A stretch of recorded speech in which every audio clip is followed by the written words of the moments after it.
Shazzam! Episode 3.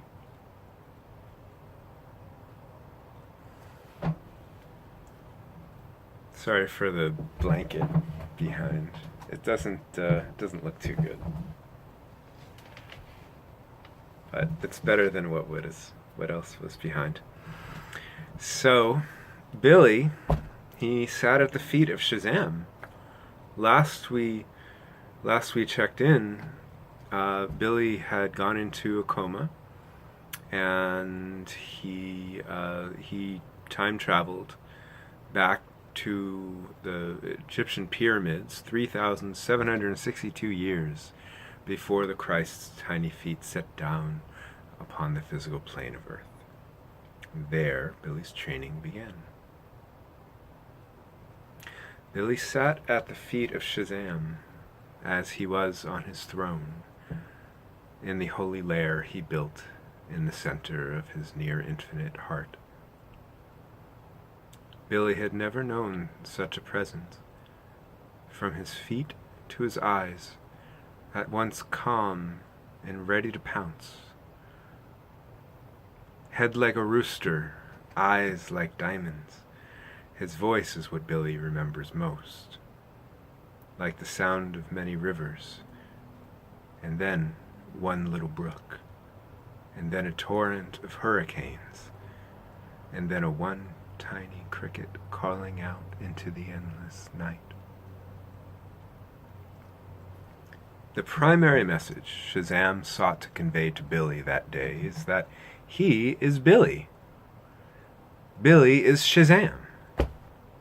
As soon as he noticed Billy's tender mind begin to crack, he softened and spoke of wondrous things, mainly of the long mission of salvation the earth and her inhabitants have been offered due to her anxious prayers. You are the most powerful mortal alive, Billy. Billy's face went blank. He had no reference for such a statement. Billy's nose started to run, and he wiped it with the sleeve of his shirt. Shazzam, gentle father, smiled. Billy sat cross-legged before the throne of Shazzam. They spoke a bit, and eventually Billy's curiosity grew in the direction of wanting to know Shazzam's character. What is he made of? Shazzam, I have never met a man like you before. None yet who would give me as much as the time off their watch as they hurried past me each day. How is it possible? Are you a dream? Billy, began Shazzam softly, the people who passed you without much more than a hazy recognition in their eyes, all are just like you. None is any wiser, nor more developed, nor richer, nor more kind in their intellect, and than they feel it is important to be. I, Billy, surely I am I, and I see you as I am, and I treat you as I am, and I have been given by God to tutor you, and even more, to transfer my power to you when the time is ripe.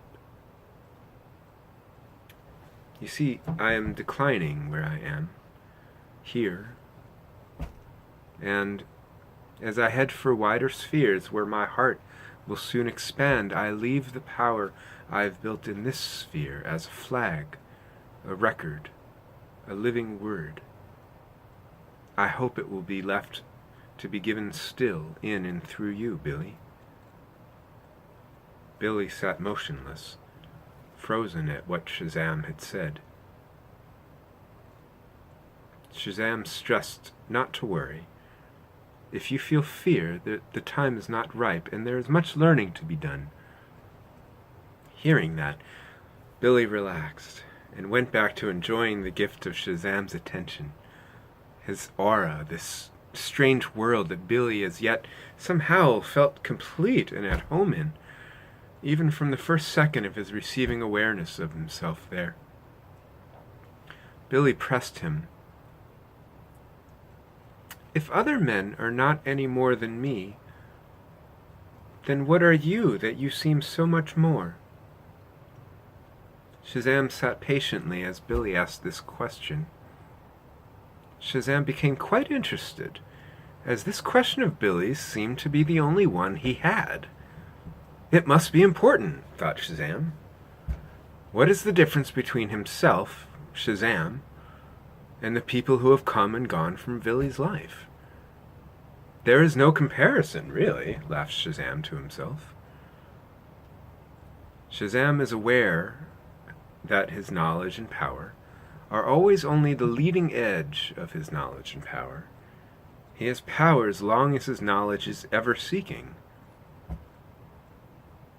Most other men find a bit of wisdom and are so impressed with it that they shut down all other learning. They find a single pearl, but it is not of great price. It is rather cheap in comparison to the humble mind of Shazzam. "Billy, you must never ask to compare man to man ever again," laughed Shazzam. "This is the difference between myself and them. I do not seek my worth in comparison to other men. I seek to know myself."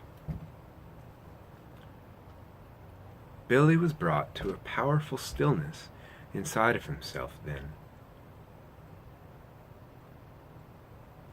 His whole life, everyone he knew only stayed in his life as long as Billy allowed them to assert that they were somehow in charge of him. This left him with little choice to decide his own fate. Even the food he ate were the scraps from others' plates, and the good bits all were given to other children who he believed had more right to it than he. He believed that was how it would always be. Forever. Always he was below everyone, shorter in comparison, weaker in comparison, more stupid in comparison, less bright, darker in comparison, more criminal than anyone, any of them ever knew.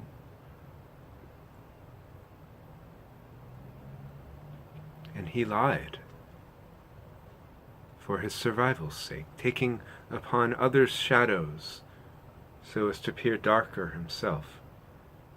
He wore others' shadows like a cloak that camouflaged him every day, day in, day out, walking the concrete sidewalks and subway platforms of New York City with the weight of 1,000 elders hurled upon him, upon the already back-breaking weight of his backpack, the guilt and anxiety of his short years.